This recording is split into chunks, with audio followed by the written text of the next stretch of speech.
Welcome to Damsels in Dialogue, a podcast dedicated to female protagonists in fiction, film, and the stage, co-hosted by India Marie Paul and Katie Zetter.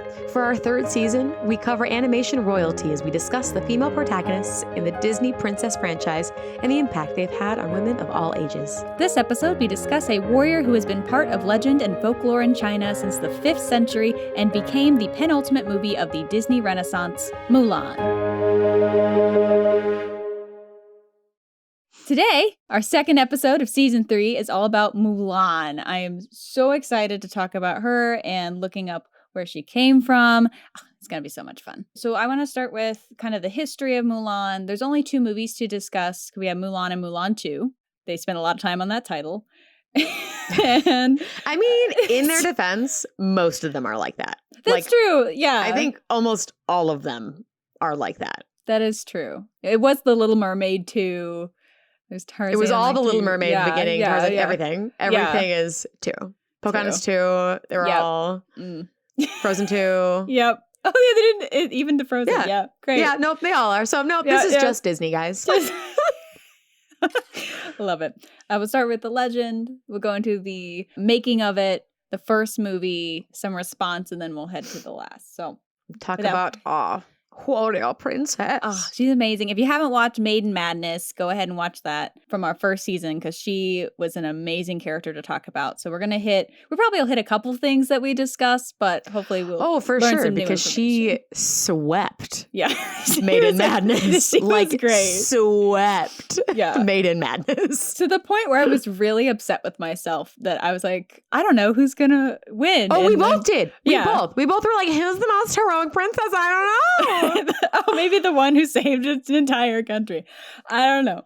Gosh. But she's really great. And Mulan has been part of oral tradition before the 5th century. So for sure. It was first written down and most likely composed around 400 AD. And it was a poem. And it's not a very long poem. I was actually really surprised just how short it was, but it did contain the whole thing. It was a ballad. And it was finally preserved in the Tang Dynasty. I don't know a whole bunch about Chinese history. I'm not an expert by any way, so I'm going to try to walk us through things that have happened the best I can. But it opens with her at a loom, and she's weeping over her father being called to war. She wants to take his place and does so that's right in line with the movie. In the poem, she battles But it's different than, it's not totally right in line, right? No. It's like, in the poem, she battles for 12 years. Like, she is a soldier for 12 years and is offered a prominent position for all of her deeds. And she never gets revealed as a woman while she's a soldier. So they offer her the position and they still believe that she is a man. She's a soldier who does great things. So that they get that from the movie. You know, she gets offered the job at the end. Right. And it's not until she returns home and then starts wearing her more feminine appearance again. And then some of her comrades come to visit and are like, wait, you're a woman? And that's kind of where it ends. And she has a little brother in it, which is her little dog being named Little Brother, which is lovely. But that's that's all you get in those 3 stanzas. It's really small, but you get that full story. But that legend and the idea of her going off and protecting and saving her father is really great. Yeah, for sure. And it was really interesting to me that there's even talk about the poem itself, the legend itself, being whether it is feminist or not. There's a lot of debate about the movie being feminist or not. And I personally am on the pro side for reasons we will discuss for sure. in this podcast. But there's a very specific line at the end of the poem that says, this is an English translation, so. Obviously. It's obviously well, I'm sorry if it's not translated well. The he-hare's feet go hop and skip. The she-hare's eyes are muddled and fuddled. 2 hares running side by side close to the ground. How can they tell if I am he or she? And that's what she says to her comrades when they come. And it's like, wait, you're a woman. And there's a debate of whether or not the end of this is going against a patriarchal system, which is where China went when it went with more the Confucian society. And there's people who debate that her sacrificing everything for her father actually fits into the patriarchal society. So the legend actually was able to be popular because of this kind of back and forth, because she does do a service for her father by going off to war for him. So it's a really interesting thing that because it was kind of in the middle, I think it actually got to survive in a system that really values modesty and piety and that. So that debate actually, I think, kind of helped it a little bit. It kind of got lost for a while. It wasn't as popular, but it got re-popular in the 14th century during the Ming Dynasty. And it became really popular in a play. So it became a play called Mulan Joins the Army. And then it started being picked up by all these different artists. And then it kind of exploded and became a much bigger part of legend and folklore in that era. I want to know if Mulan herself as a character changed throughout history, because this story is from so long ago. Did these different like reincarnations and different plays and stories, did she change at all, or did she remain the same? Because even in the original poem, there's not like, oh, you'd be killed for this. Like that's not a thing. It's definitely not. So the stakes definitely changed between that and the Disney movie. Yeah. I was wondering if like anything in between those stakes changed. In the Ming Dynasty reincarnation of her, it did in a way that kind of hurt Mulan's heroism, because the poem's simplicity is, I actually think, really wonderful because you get to kind of interpret it. But what the Mulan Joins the Army did was it had her depicted as a maiden with bound feet. It did include a dramatic moment of her unbinding her feet to fit into a pair of man's shoes, which was really interesting. But it makes And is that something different? Like, did they bind feet when the original thing was made, and this is something they added just culturally when it had its reboot? I'm just curious. It sounds interesting. I believe I tried to do a pretty decent history sweep. I believe it was a practice that came into play more after the 5th century, because the 5th century was pre-Confucius virtues being taken over in China. So this is kind of a little bit of a modernization then of the story, of adding that to make it a little more relevant to the times. Yeah, and it has Mulan having a wedding in it to a husband her parents have chosen for her. And so what the play could have been a little bit of a step back from this female forward idea, because it has her it very specifically has her being put back into society and in her rightful place according to patriarchal systems.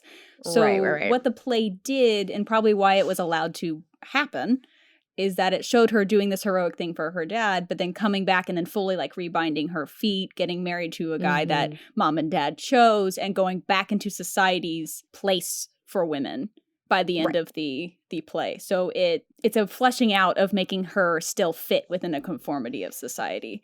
Right. So, but that was the, which is a little unfortunate, it was but like some cool history things added, but then maybe a couple steps back. Okay.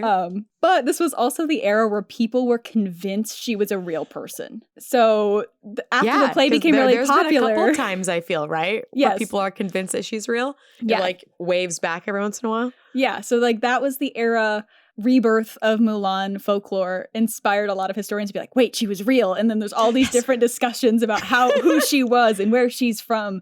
And there's no proof that she's a real person, but it is really cool that there's so many people who want her to be real, or where the legend, like where that story originally came from, is you can't trace because it was oral tradition. And it's, all the way back to 400 AD.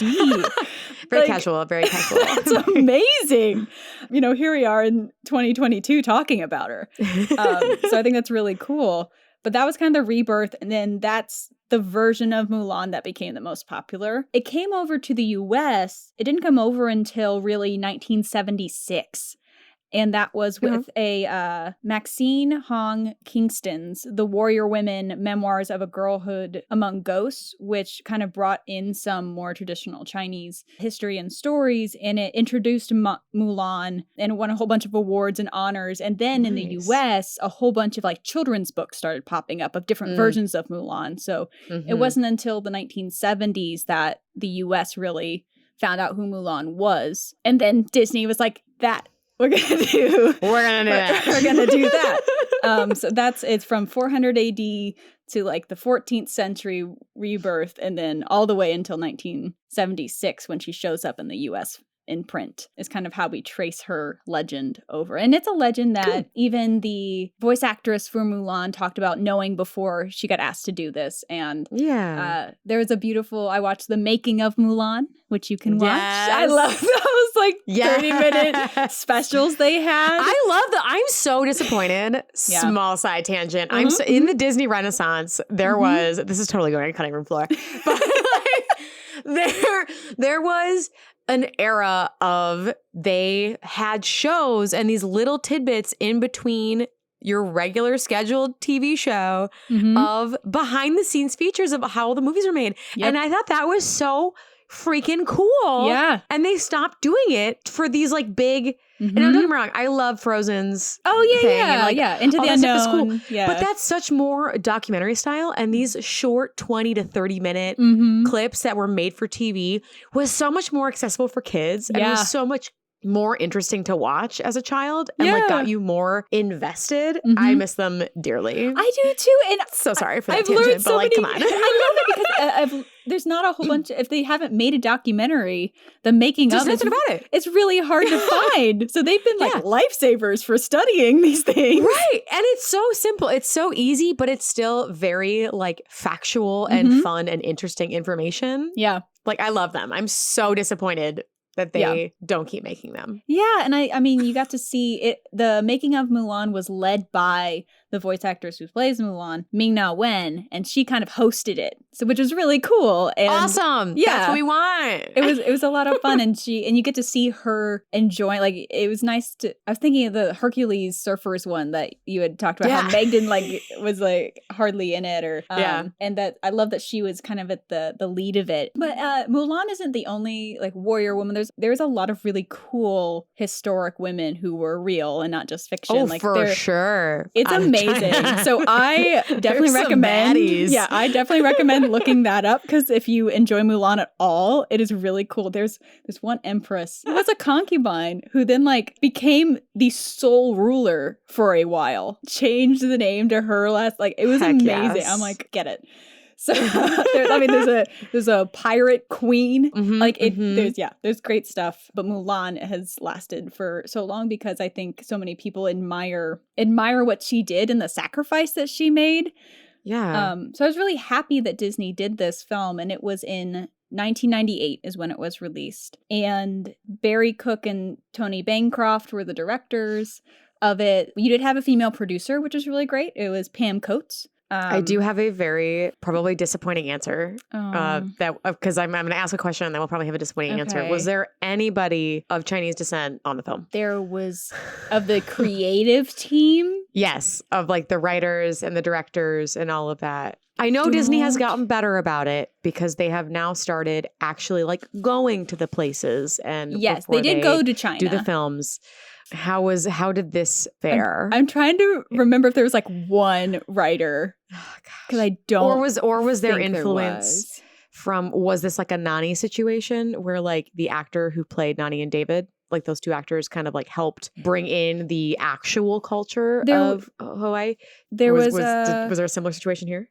I think there might have been. There was Rita. Let me make sure that. And for those of you who don't know, Annie and I take turns researching. Yeah.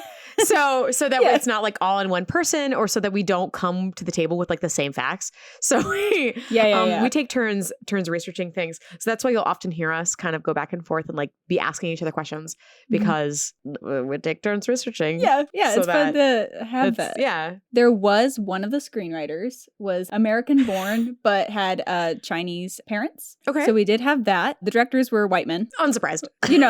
Like you do. And it looks, at least from the quick glance I can see, that's pretty much it. Cool. I mean, I'm But- glad that that actress was involved in a lot of, Yep. it seems like, the publicity and Yes. the behind the scenes. So that's good. Yeah, and the not the singing, but the voice actors, there were quite a few Chinese American or Asian American voice actors on this. So you have Mulan. Definitely not all. Definitely not all. There was quite a few white people. There were. Baby steps, Yeah. friends, baby steps. Yeah, this is a very baby step film, but they did hire, I mean, this is, Esmeralda was played by a white woman, so like for this to be at least a Chinese American lead voice actor for Mulan and Shang, and you had there's a Japanese American and a couple other Asian Americans. But that's Voice still actors. not, which is something that is very important that I won't go into big detail, but just because this is not about this film. Yeah. But a big thing now is that representation should be from where it's Yes. actually from. Yes. So having people from other Asian countries is cool, but not. China's huge. You could have found Yes. cast of Well, Chinese yes. actors. Yes, if they did that today. So just that statement, because that has Yes. been talked about with Encanto and Raya. Yes, for sure. I'm glad that a much better conversation is happening. In for sure. 98, it was like, oh, great, there are people of color finally voicing people of color. Gosh.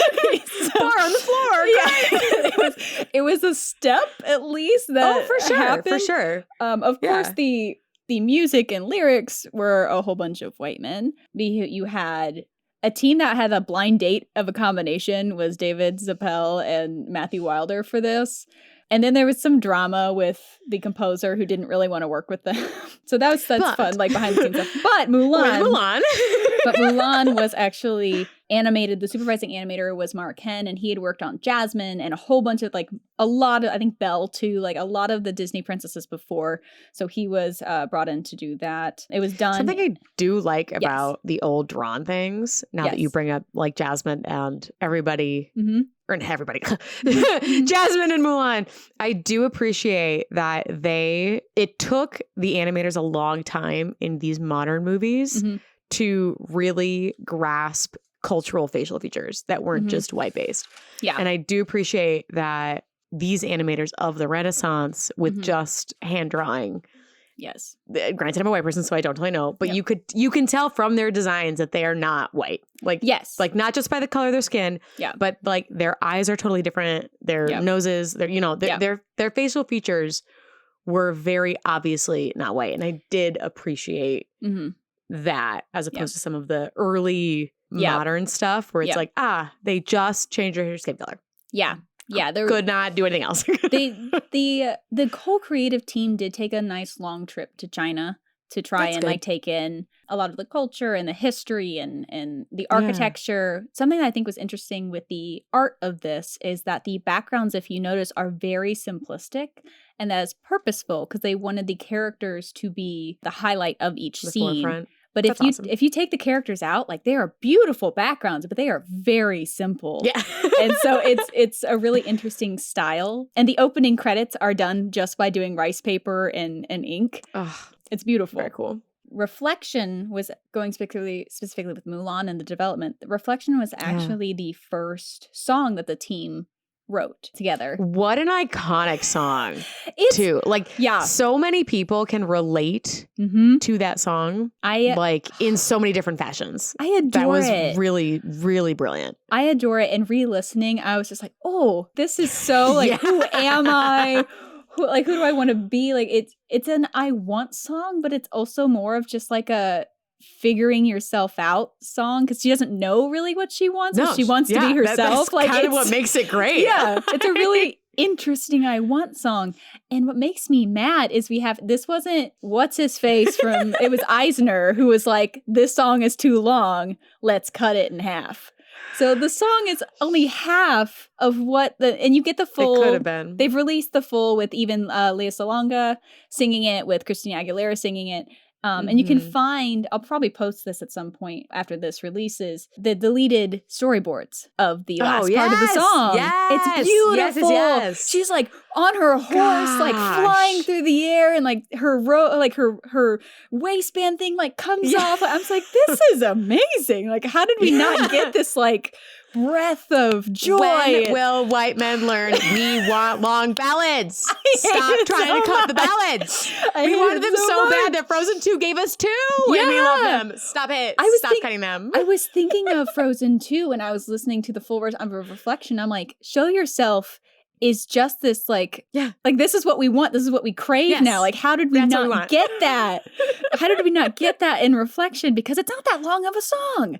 No. Like, it really wasn't that long of a song. And yeah, the way they boarded it was beautiful. And I highly recommend listening to the full because it was the first thing they wrote. They were told it slowed down the momentum. So they cut it in half. That's so frustrating because that song truly for her character is one of the strongest moments in that film. Because also when you think about it, not everybody from the I Want song suddenly makes a rash decision and changes their life. Yep. It's sometimes things happen to them or it takes a little bit. We get more character development before whatever happens.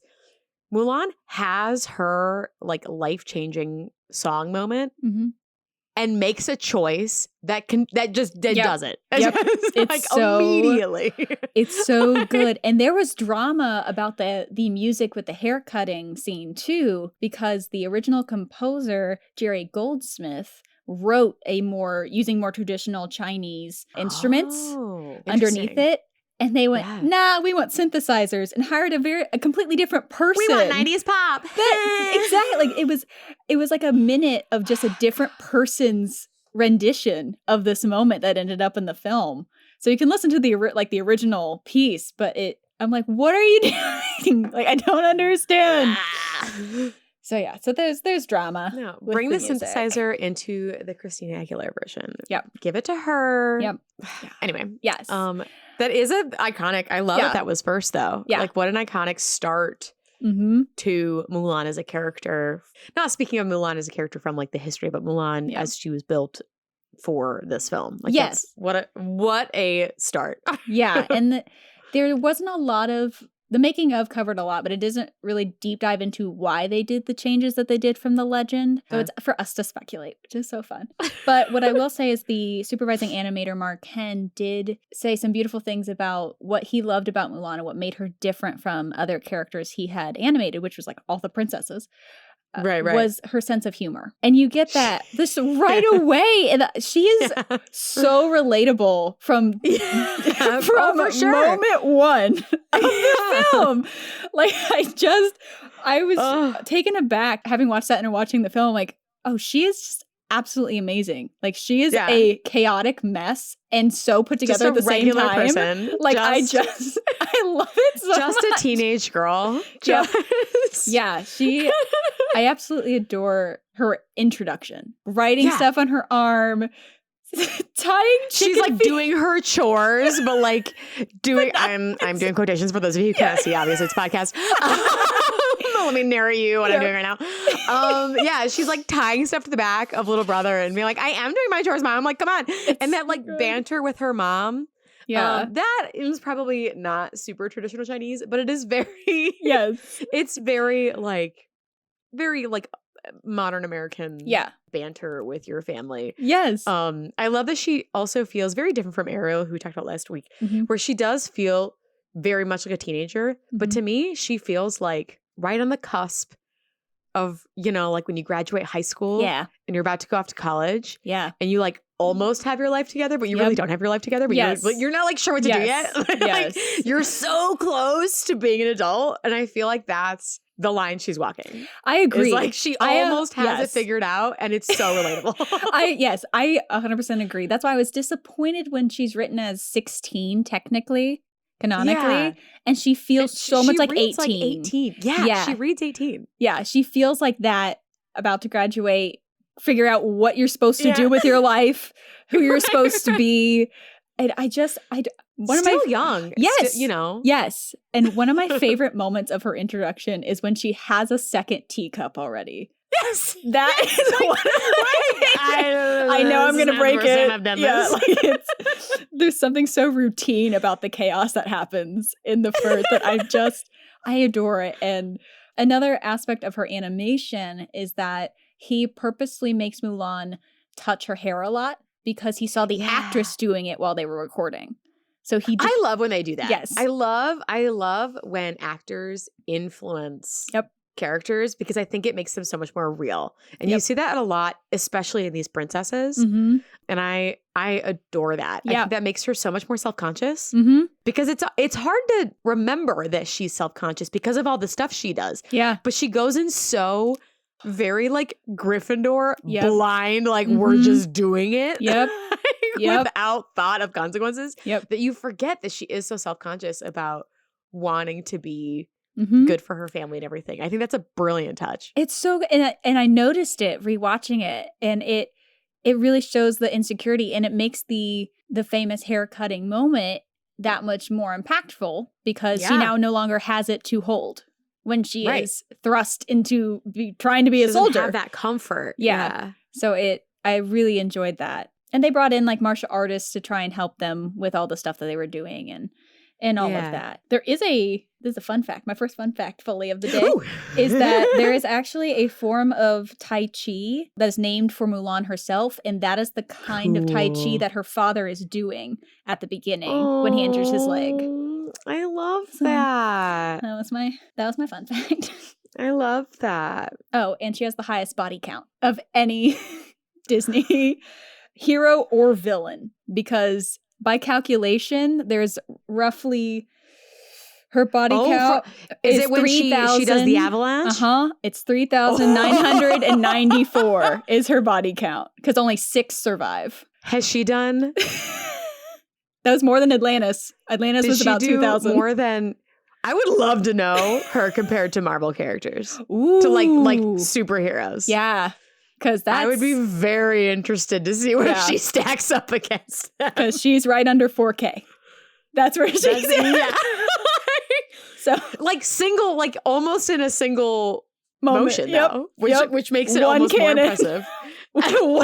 One cannon by herself. So, while also saving her friends. Yes. Like she saves Chang's life that day. But that's kind of Disney's development. Oh yeah. That was I'm like, ooh, weird fun fact. But yeah, so that's the kind of development. And then we can talk about the movie. Ooh. So this was kind of the last. There's a lot of first and last with her too, which is really funny that we're doing it right after Ariel because she was the 38th animated feature. One thing I saw said 36, so I don't know who's counting, but I'm going to go with 38. Maybe they just like forget about some. Yeah, maybe we're just like putting stuff on the rug. We never did them. Zippity doo. I want you to put that in every quote. I will never let Disney forget. I love that so much. It was the first ever to be DVD released. Ooh. So that was fun.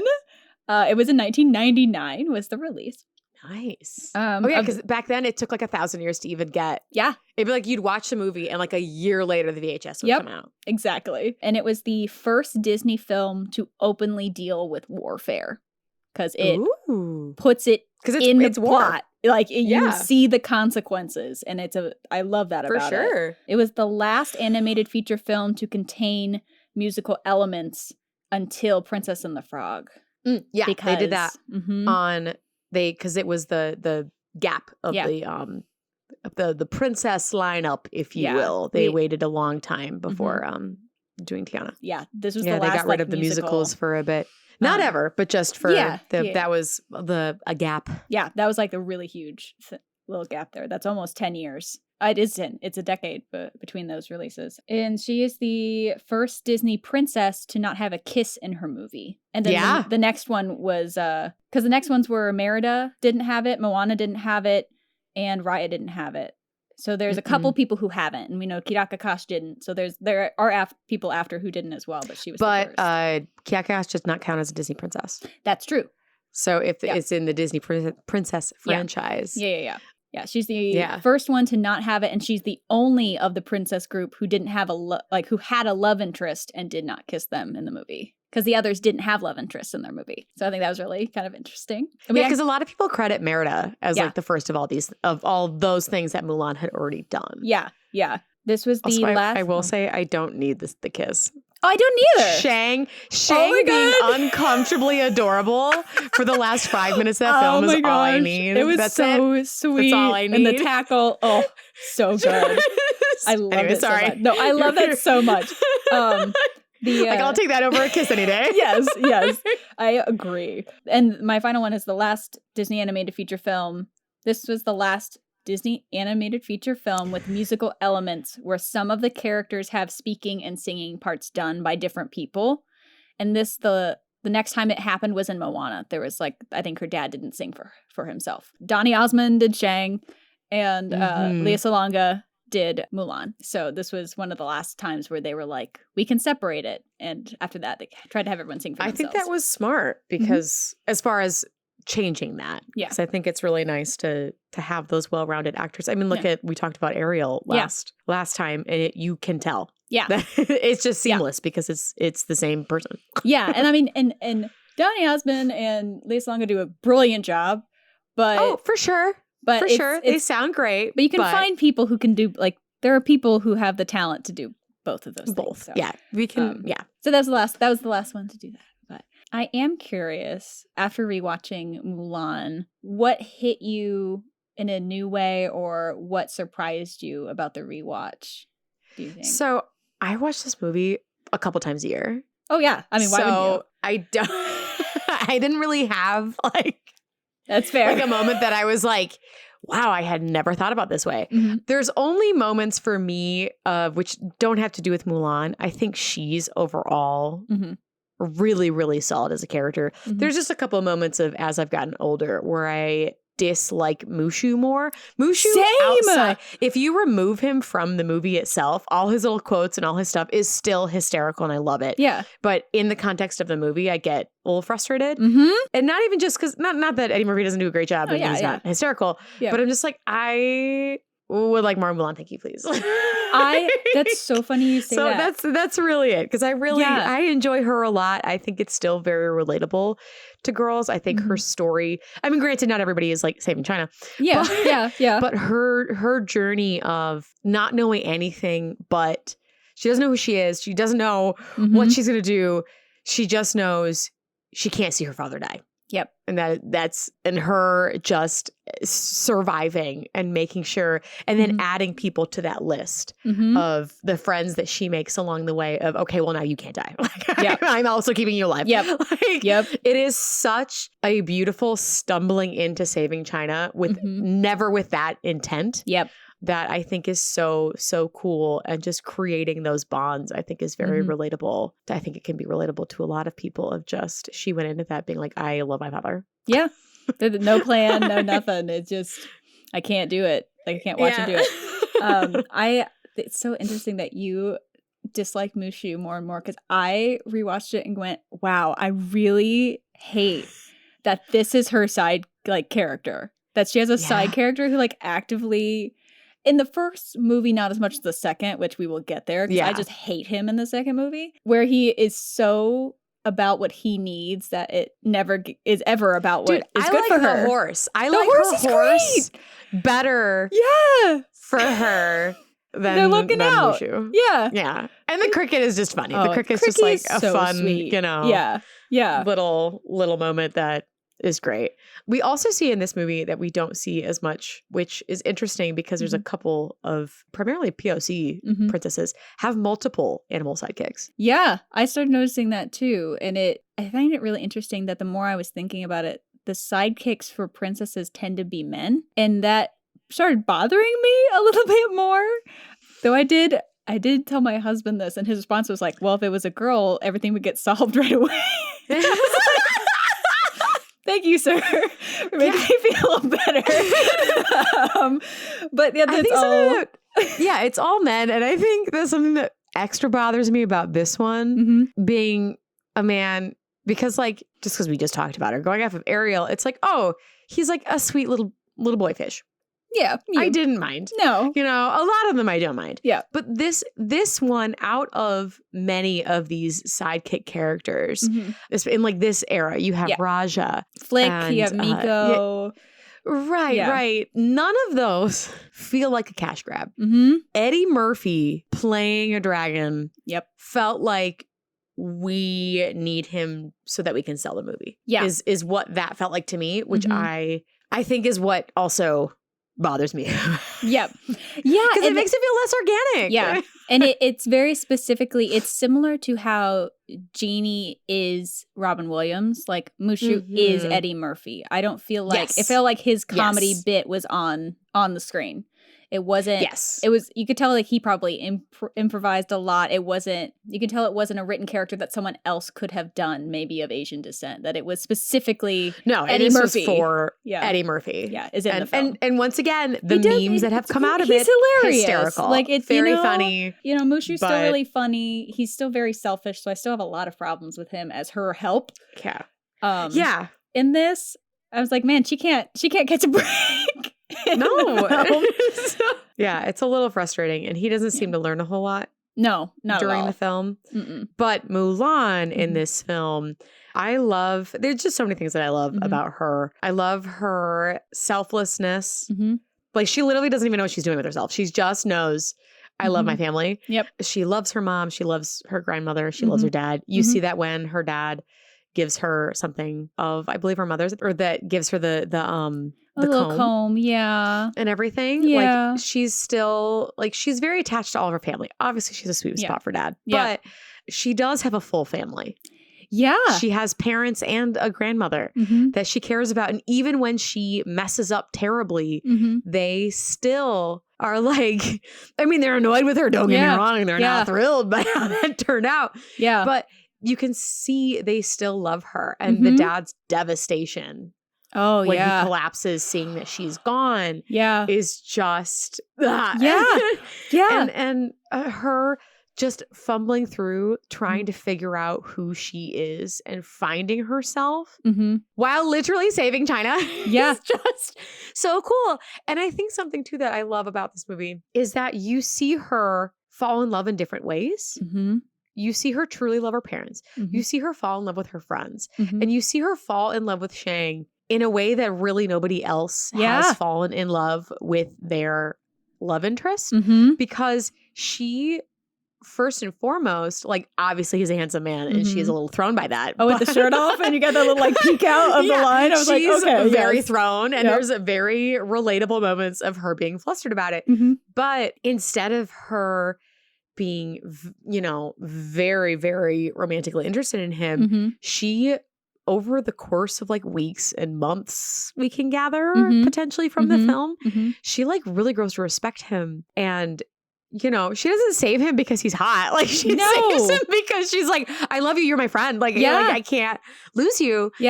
And so when that turns into a little bit of a romance at the end, it's like, you don't need the kiss because it feels so validating and you're so excited for both of them. Because he also learned to love Mulan. Not romantically. But like still very much a love and respect. And I think that was really, really cool. For that change and to see that. Because I don't know, the relationships built in this film are over the course of months and not over the course of a couple days. And I think that makes a huge difference. I think it does too. And what I love about this Shang-Mulan relationship in this film is the only person who mentions that she likes him is Mushu. Like when she's like, I'll hold him, you punch. And she's just trying to make him feel better. And I never felt like there was romantic tension. No. There was a couple moments of like, oh, you're cute. But then it was like, immediately like, oh, I'm tired. I'm getting things thrown at me. So I love that. The end of this film, and why I'm disappointed in the second one is it's only a month later and now they're engaged. But what I loved in the first film was it felt like the beginning of a relationship and getting to know each other honestly and openly. It was awesome. You see them so sweetly. And you see especially in Shang, because she's always seeing Shang for who he is.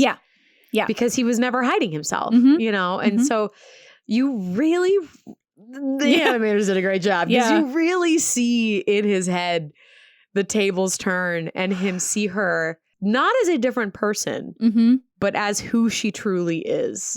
with all of that back knowledge. And I love that for them. He has to go through some stuff. He has to go through some stuff. He needs to go through some stuff. And I'm sure it's been a little bit of time that she's been home. Yeah. Because she is obviously dressed very different. Her hair's a little longer. Like, it's been some time that she's been home and recovered from battle. Yeah. That Shang decides to come visit. Yeah. And Grandma does the iconic "Can he stay forever" line. Grandma is great. The women in this film, like, you get a lot of the soldiers, but you do get quite a few women. She has 2 female family members that talk to her. Yeah. And do care about her. And you have like the getting ready scene with a whole bunch of women. You have the matchmaker. It's just so iconic and ridiculous. That whole scene, I felt so in pain for her, that entire matchmaker tea scene. I was like, oh my God. But you have these women who are surrounding her, and I was very impressed rewatching it at the lack of them yelling at her, or you see them like scolding her or anything. It's very quiet, but you never felt like they didn't love her. Like, there wasn't like, what are you doing? How you disgrace what us? Went wrong. Yeah. But yeah, I was really impressed with that they didn't know what to do either. Like, it was more of a society pressure than it felt like their specific pressure onto her, which was really, really interesting to me. And they're not in much, but to see that support is really nice, because a lot of these films, I mean, this one does squeak by the Bechdel test. Very sure. But the fact that this one squeaks by, and like 90% of the movie, she is the only woman in it. Yep. Really? Yeah. I mean, like, come on, everyone else can at least get to that. Yeah, like Mulan's level, if Mulan can pass it. Yep. And like, there isn't another woman in sight for most of the movie. Yes. Like, come on, friends. Yes. I did really enjoy the platonic friendship that she ends up building with the guys. Oh, yeah. And I love that they're never, like, when she becomes a woman. Yep. Not becomes a woman, but when she's outed as a woman. Yeah, yeah. Like, none of them... They're so in like friend love with her. Yes. That when she's a woman, none of them are like, oh, they're all just like, what? Yeah. And then like, instantly like, don't kill her.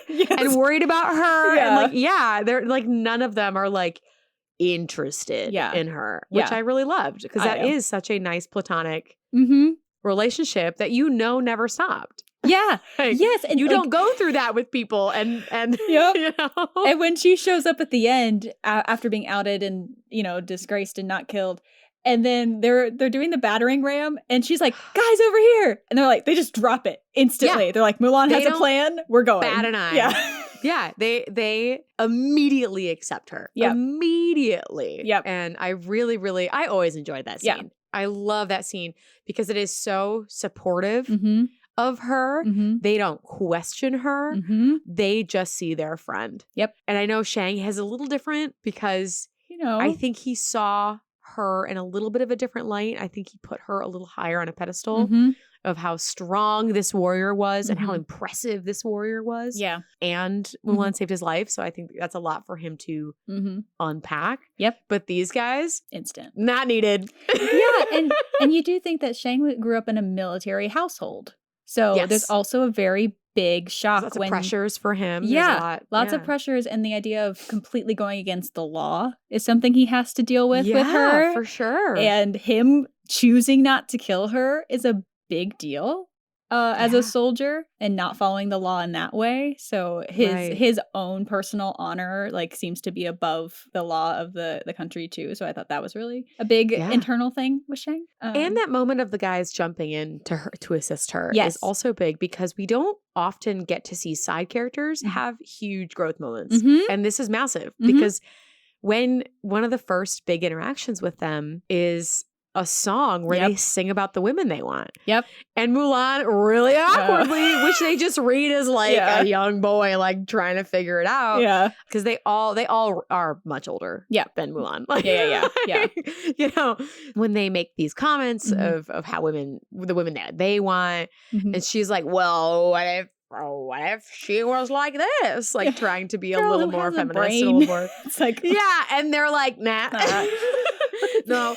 So for them to go from that to where they end up at the end being like, we trust you. And I think it does change them. And now the second movie kind of throws it up down the toilet. But at least at the end of this, you can tell that they respect her more, but not just it's not really stated, but it's kind of an understood that they respect women more after. Yeah. Yeah. After that moment. Well, and that's a couple of the songs have been criticized for perpetuating anti-feminist ideas, and that's I'll Make a Man Out of You. Different stereotypes. And Girl Worth Fighting For. And I thought a lot. I thought really hard about like what those songs, thought way too hard about like, I really enjoy these songs and the narrative. Why do I enjoy them? But I also see what people are trying to get at. And it really is that they are contextual. They are a satire. Oh, for sure. They're an obstacle. Like these songs are put in to perpetuate the oppression of women in society. And to see Mulan actively, like the montage of I'll Make a Man Out of You. Oh my gosh, that's so powerful. It's amazing. The and like, juxtaposition of this, like she leaves. Yeah. She's kicked out and then she comes back. She has an out and she's like, nah. Her ending that song, throwing those down at Shang. And the only person who's done that, I'll Make a Man Out of You, and it's a woman. Yeah, well, it's the perfect antagonistic song for this montage. And we see her, this woman of all the princesses, like we see her with a black eye. We see her get beaten up. We see her sweating. Beat up. Yeah, we see her sweating and almost passing out. She is physically put through so much. Her limits, and we don't really see that.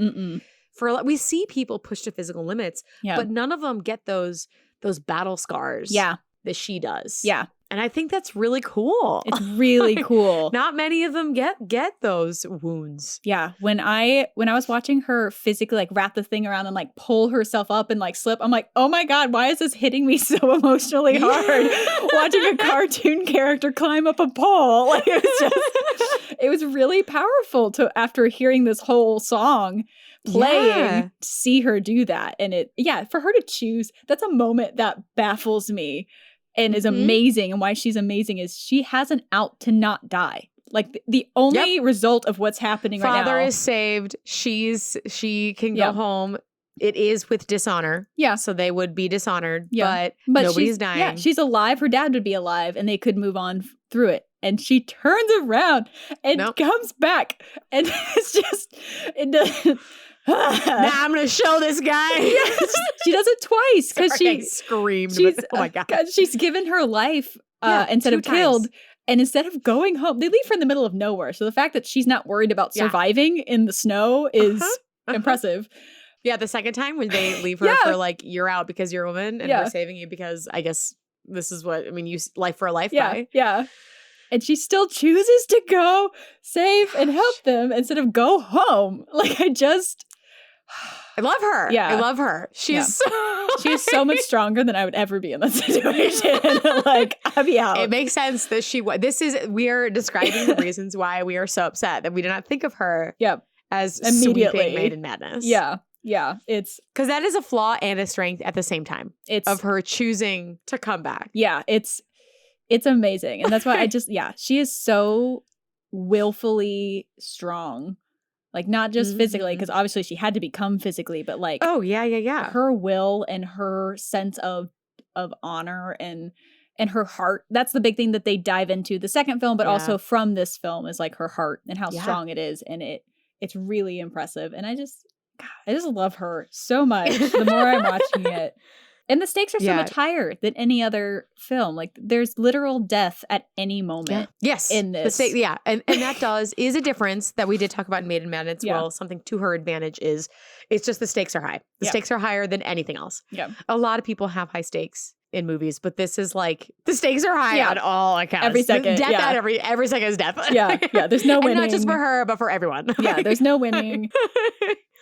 And this is another one where it really taps into something that I enjoy about this movie and about Mulan in particular that is very different than a lot of movies, especially the ones now that come out, is a lot of the movies that in recent years have been the princess changes everyone around them because of how polarizing, in a great way, their personality is.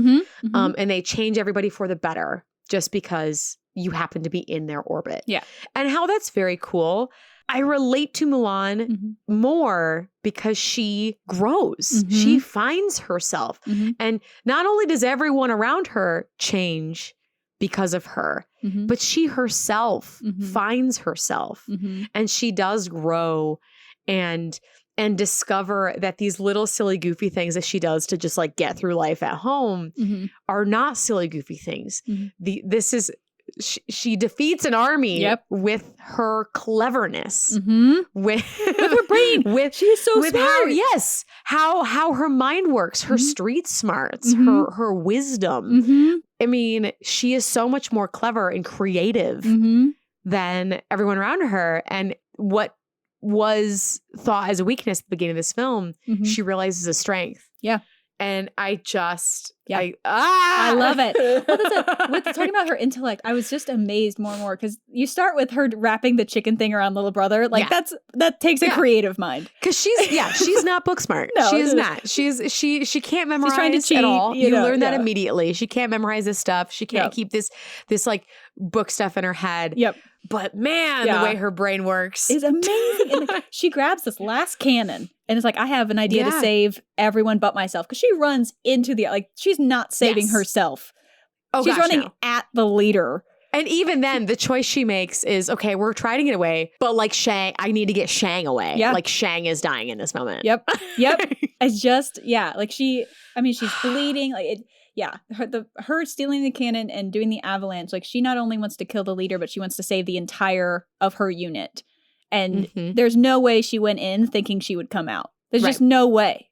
You're 5 feet without a sword in front of John Yu. Like it's it's just absolutely brilliant. The one thing I will say that was a little awkward rewatching it was the naked scene where there's just all the naked men. Like it's funny, it's really well written, but like it's she's one of those 16. like after right. It's very much everywhere. Right. I for sure that's like, speaking of first, we had like Timon and Pumbaa with their like fart jokes in this same Renaissance era. Yeah. Like this was definitely like, we're gonna put butts on the screen. Yeah. We're gonna put butts.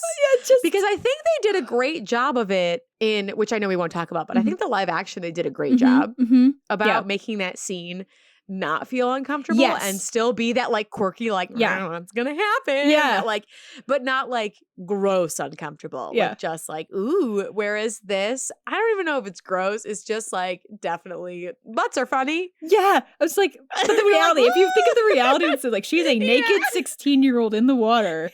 And these naked men have now come like in a very conservative China, would not have seen one. Like that, and now there's just speaking three. of very conservative China, how they feel about all of this. We've talked about Mushu, we've talked about this scene, which is tough. We have talked about some differences that were definitely more Americanized. Yes, between like conversations between the mother. So how did China? Because I know we haven't talked about that. Yes. How did China feel about? Well, this movie flopped in China, and there was multiple factors to this. So part of it was Disney's fault, and part of it was China purposely trying to make it flop, which I think is really interesting. So they're very control of their media. Yes, there's a really hard censor, and there probably still is. But at that point in 1998, there was only so many films that were allowed to come through each year that were foreign films. So Disney tried really hard to make sure this movie was one.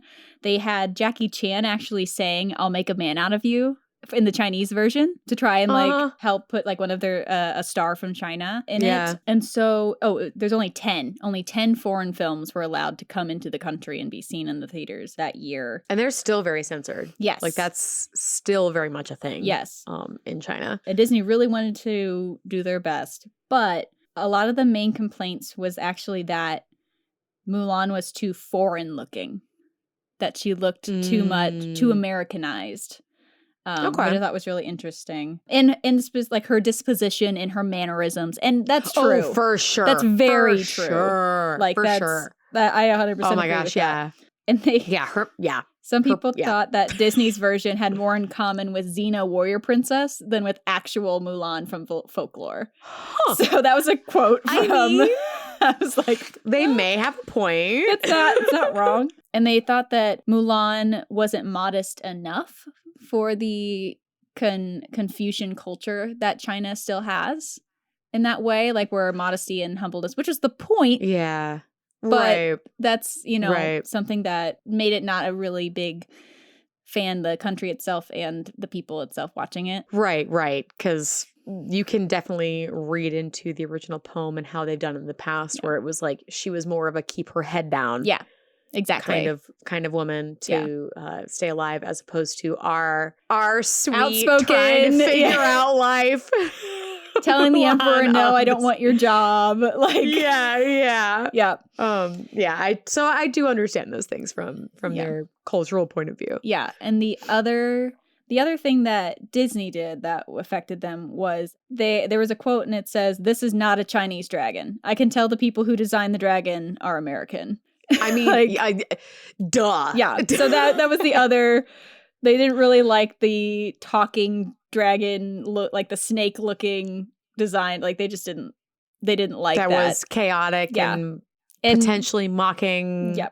Lots of culture. Stuff. Like, I mean, And it only took in 30,000 at the box office. And in Shanghai, only 200,000 of the city's 14 million had seen it.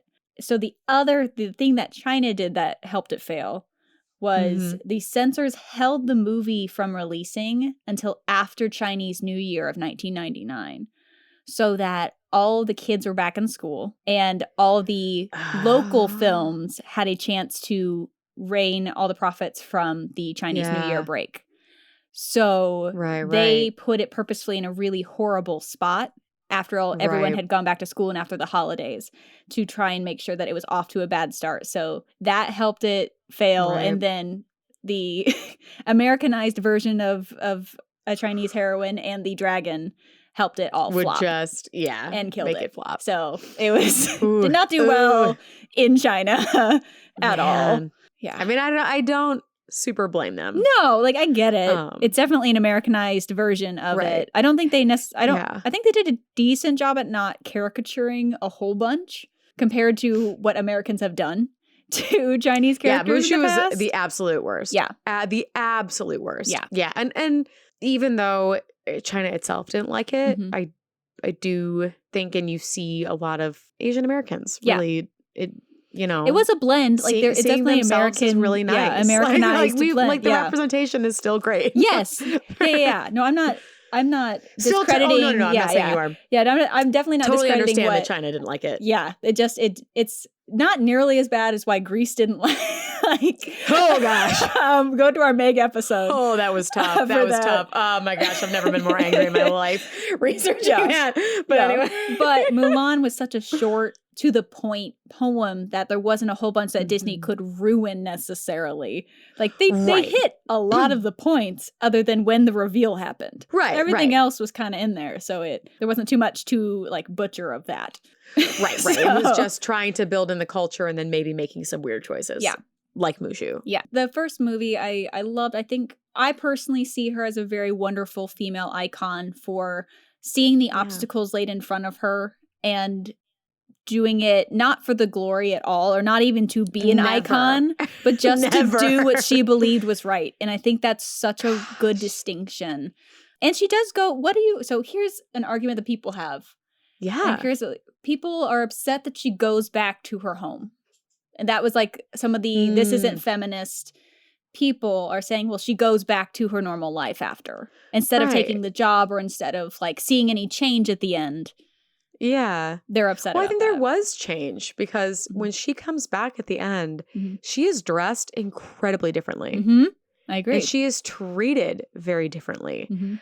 And she, like you said, she didn't do this for a job or for glory or anything. She did this for her family. And so for her, it makes perfect sense that she would come home with now newfound respect from her family towards her to what she loves. Yeah. Like, it makes perfect sense.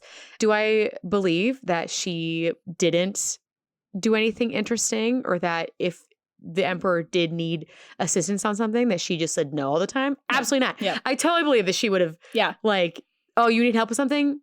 Be there next week. But I don't think she wanted to tie herself permanently, and it makes perfect sense, because she did this to find herself and her family, and now she has going back to that. Yeah. And you see that in the end too. When Shang comes back and talks to her, you see it is not an end to a story. Mhm. I saw that Mhm. ending as the start to who she is. Yep. Like this is the start to her new life. Mhm. And you love that for her. So Yeah. like I didn't mind at all that she Yeah. turned it down. I agree. That's what I had a similar feeling. I'm like, oh, it feels right that she wants to go see her family after all of this. Like that's where she wants to go. Right. And Right. her I want song, this existential I want song is I don't know who I am. And by the end, she's finally comfortable in her own skin. Mhm. Like she's okay with who she sees in her reflection Right. now.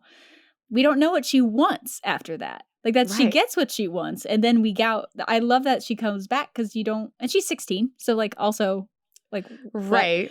but also she gets to then choose where her path leads. And I didn't feel like she was trapped. I didn't feel like she went home to be trapped.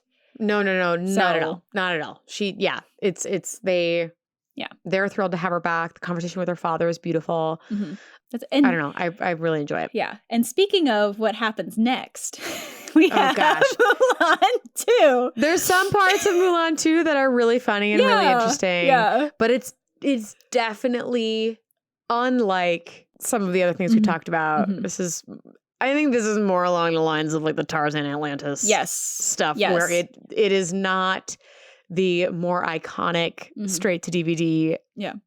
aerial start. This Yeah. is a little more on the kitschy Yes. Yeah, I agree. side. I agree. And it didn't get good reviews at all. So it was direct to video, you do. It has a 0% on Rotten Tomatoes, which I think is a little Wow. harsh. I think it's a Wow. little harsh.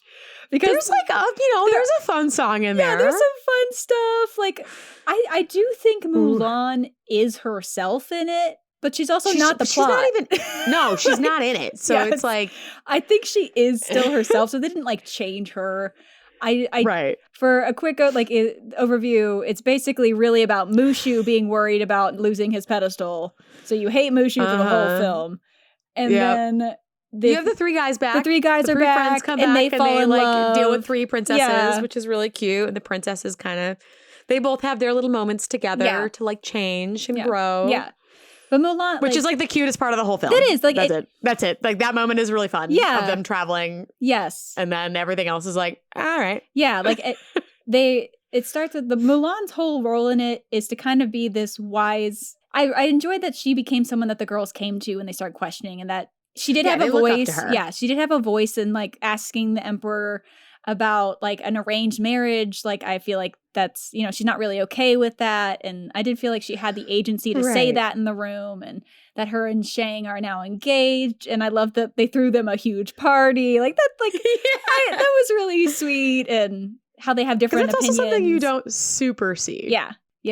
And it's like it goes from their first kiss to like the montage of them being married. Yeah. So I did enjoy the engagement time that Mhm. they had. I liked the yin and yang thing that the parents had passed down, because I was thinking about the fact that Shang doesn't have a dad anymore and we never hear about a mom. So seeing Mulan's Yeah. parents kind of try and coach them into the next part of their relationship was kind of really Yeah. sweet. Shang becomes very sweet in Mulan too, though. Like the montage of Mushu trying to ruin his life and Mulan always helping save it is really sweet. Like that is so charming to see their relationship and her make him laugh when he's being attacked by bees and like all these things. Yeah. Like that's really sweet. I did enjoy that aspect. of it. Shang still was Mhm.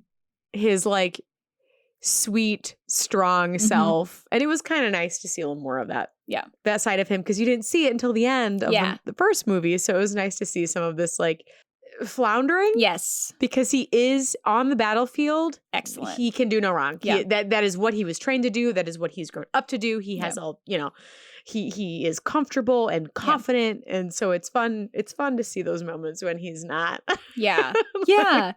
And It's very endearing. it's super endearing, and there is the tension. I do enjoy how they talk to each other in the Mhm. film, because there's like he even understands why Mulan's upset, but is very much like, this is what we're supposed to do. Not everyone is as lucky as us to be able to marry who you Yeah. love. Like He's not, it's not a whole bunch of tension until Mushu like ruins everything. But even in like the first fight, they end up talking it out and hugging at the end of it. Yeah. And there's a moment where they're hugging because they've just fought and are apologizing to each other. Yeah, and he hugs her and they hug. And she walks, she's like, I have the first watch, and walks away. And you see him reach out because he wanted more. And he goes, but. And I was like, you wanted a kiss? You wanted more hugs? I was like, oh my God. So I thought it was really sweet. But like seeing that relationship is kind of fun in Mulan too. Yeah. But overall, the writing is just kind of. It's not good. Oh, the big thing that happens with Mulan in this is that Shang, she thinks he dies. Oh, yeah. She goes through a How huge, random. But like fully crying, and like apparently Ming-Na was crying while she was doing this scene because like her mom was there, and afterwards her mom's like, why are you crying over a cartoon? She's like, because he died. Like it's the whole it's a big deal. Yeah, like it's Mulan has to go through grieving Shang. So dark. Yikes. And it's like crying over his sword and like holding him and can't hold him up. Like that's dramatic. Way dramatic for Mulan too. And then, I mean, she agrees to fix it all again. Like it that's why I think she did feel like herself by choosing to self-sacrifice to make sure that the others get to be in love and escape who knows where, and gets to fully marry this child of a horrible prince in Qigong.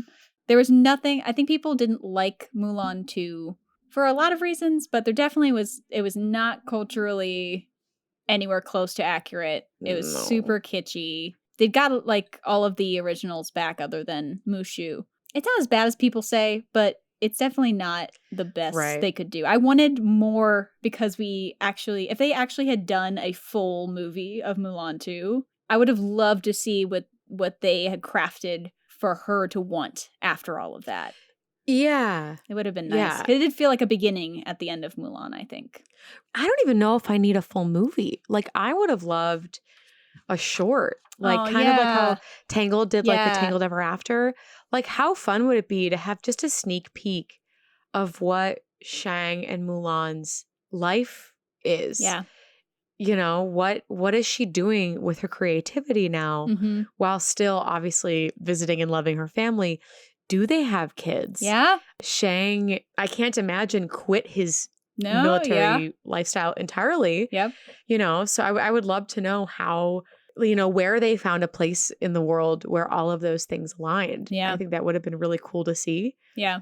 Just as a little short. Yeah. That would be really sweet because he does become the general in Mulan 2, which is cool. And they are a team, like they're hired as a team, which is really great. Right. I do love the opening song that we have with Mulan and the girls. I think that's I think it's really sweet to see all the girls looking up to her and that she is in trousers again. Sure. And like, it's a really sweet little thing to see her effect on people around her. And the musical writing team for Mulan 2 were 2 women. Nice. It was Janine Tesori and Alexa Judge, something like that. I don't know. But it was 2 women, which was kind of cool. Yeah. It has a 0 on Rotten Tomatoes, but it's not that bad. There are way worse ones. Still rough, but not that bad, guys. It's rough, but I wanted better for our top heroine. Because she rocks. Yeah. I think she's a great role model to many people. I do understand its controversies in China. Yeah. But her as a human, I think they made her phenomenally flawed, but brilliant, and such a strong heart and soul. Yeah. I agree. Ugh. She was great. I adore her, and the more studying, it's really cool to see where she came from and how she transitioned to where she is, because she is so different. I definitely think they wrote her to be a feminist icon when they wrote her. Like there's so much purposeful commentary on and satire on the roles of men and women that felt purposeful to me, at least in the film, which I appreciated. It would have been nice, I think, to maybe dig a little bit more deeply into maybe a actual Chinese dragon or a little more into that itself. But I do think what they created was a really great heroine for women and anyone to look up to. Okay, that's Yeah, for sure. That's amazing. That's Mulan. That's Mulan. Yeah. Ugh, I'm trying to think if I have you guys any. enjoyed. So this will be my final fun fact. This is the only Disney animated film to use the phrase cross-dresser, and the film was almost rated Sounds about PG because of that. PG. You know, because we can't say that. Wowie. But yeah, so that's my fun fact. Is it almost was PG because of that word. So nice. Yeah, there you go. Like one moment of drag in the film, which we talked about during Maiden Madness. So go back and listen to that. But yeah, she's. Do you want to hear a not fun fact? I'm glad that they cut. Yes, I would adore that. Mushu was supposed to have a song. He was supposed to have a song, and I listened to it. You can hear it on the soundtrack, and the only reason they don't is because Eddie Murphy didn't want to sing. That is why it's not in the film. We did not need more Mushu. No, we did not. Thank you. Can you imagine if they cut more of Mulan? Would have been so like actual mad. Mulan stuff to give Mushu a song? No. Yeah. No, they rewrote that song 3 times. And because they wanted to make Eddie Murphy like happy, and he was like, I just don't want to sing. Like they couldn't figure out what they were doing wrong, and they found out later that it was just that Eddie Murphy did not want to sing in the movie. Good. It was like, thank you. Well done. Thank you, Eddie Murphy. Yeah, because thank you. Unneeded. She deserved a better sidekick. Really, Yes. Yeah. Well, we love her. Yes. Thank you guys so much for listening. Yeah. And we'll see you next time. Bye, everyone. Bye.